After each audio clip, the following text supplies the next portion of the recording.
Alright everyone, over the last weeks we've seen quite a bit of improvement at Twitter. I like how they were talking the other day about one of the libertarian pages being banned off of Twitter, and everyone's astroturfing it as a major up-in-arms moment.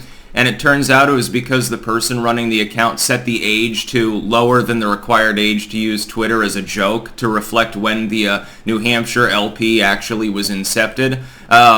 So you can the Elon Musk derangement syndrome because there's an explanation for it. It should restore the account. I mean, you should be able to set the age backwards and forwards and not have a fucking problem with it. But yeah. Anyway, when we look at Twitter, generally things are moving in a good direction. You've had quite a few unbannings. They're continuing, by the way. As I predicted, it would be a slow process. It'll take weeks at least. In addition, like Free Domain is still not back on there. Stefan Molyneux. At last count, I don't think Fuentes is back, among others. They should all be restored because none of these people did things legally actionable. Most of them has nothing to do with botting or spam or anything like that. Anything that's currently covered under TOS, it's all a bunch of medical disinfo and stuff like that. Oh, you've made someone's fifis hurt. Yoel Roth does not like you anymore. Bye. Here's one problem with the site though, and that's that a handful of websites that are not spammy, that are not riddled with viruses or something, they have a wall on Twitter. At first an outright ban, but now like a warning screen that you have to click through in order to access the links. Like when someone sends me something by the Gateway Pundit, which quite clearly was chosen for this screening because of its political proclivities. If you try to send Gateway Pundit articles, you'll get a warning, like on the other end when the person receives it through DM. So when people give me Gateway Pundit news tips, I have to click through. The other one is Bitchute. I don't know that in fact, I think there are only 2 or 3 whole sites on the entire internet, as far as I'm aware, via Twitter, that come with the message, okay, this message looks like it might be harmful warning. That's number 1. That dissuades 90% of people unfamiliar with you from opening it. And then when you see it, when you actually try to send the link, receive the link, you have to click through if it's publicly posted. Bitchute is one of them. This was done over the kerfuffle years ago about Bitchute hosting harmful content. Number 1, the moderation policy changed thereafter. Nobody else seems to have a problem with them, other than Google, which still deranks everything that's posted on the site, even if it has more views than the YouTube variant of the exact same video. I've seen proof of this before. I find it very intriguing. By the way, YouTube apparently has some glitch now where videos aren't showing up on your uploads properly. Apparently it's not just my channel, it's a site-wide problem, so I'm really hoping they goddamn fix this. Otherwise people won't see this video at all on the channel itself, so we'll see what happens. Twitter needs to unthrottle these links. Again, to be clear, this was the Yoel Roth-style pig in a poke thing going on for political reasons. Bitchute was not targeted for having harmful content.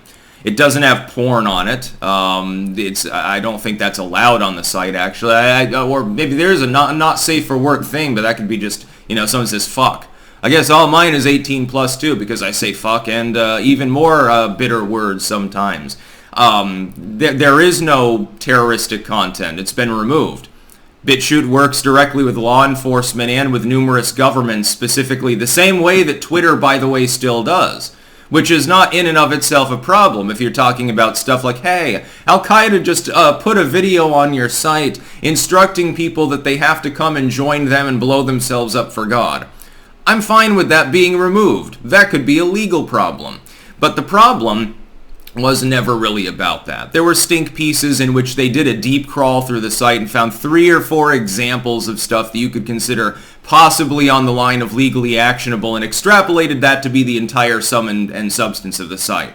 With Gateway Pundit, it appears to be about COVID reporting. That appears to be the reason why their links were blocked out.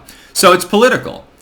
A misinformation policy that no longer exists on Twitter, an issue that was quickly addressed by Bitchute itself anyway, even though it was a hit piece related. Probably BuzzFeed staff fronted it directly to Vagina and Yoel Roth themselves, and they personally made the decision that those links should be throttled.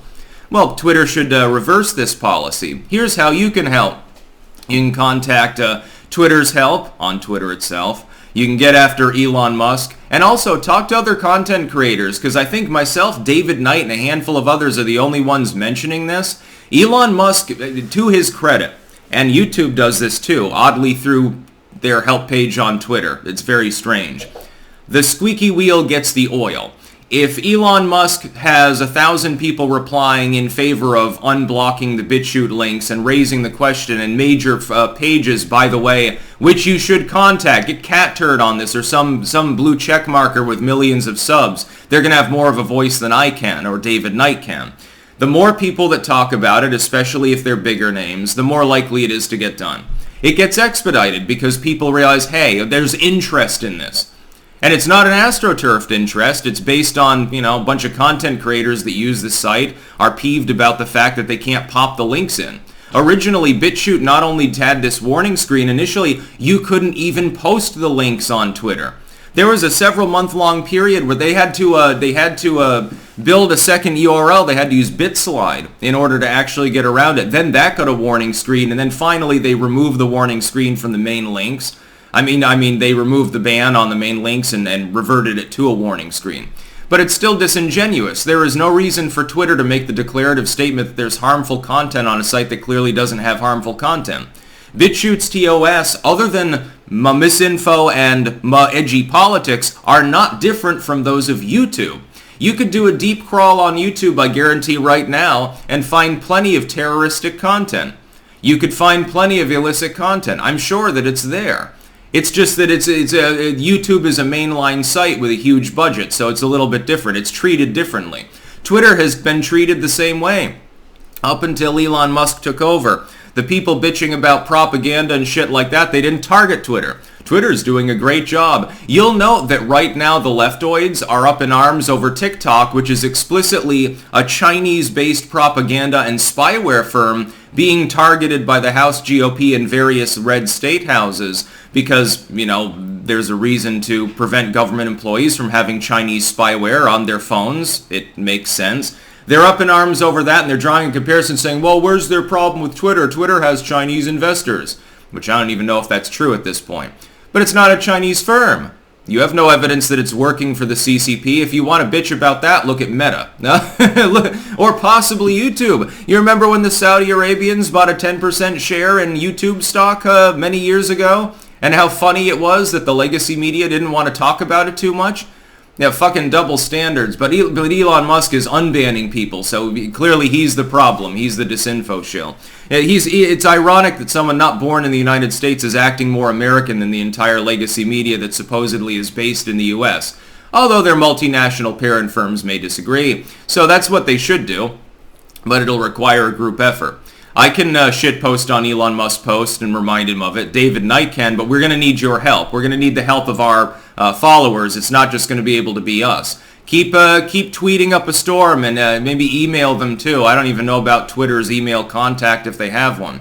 Maybe some lawyer can get on and say, well, technically it's kind of defamatory because they're making an objective declarative statement that there may be harmful content on the site unique to that site, which clearly is not the case. That's about all. Peace out.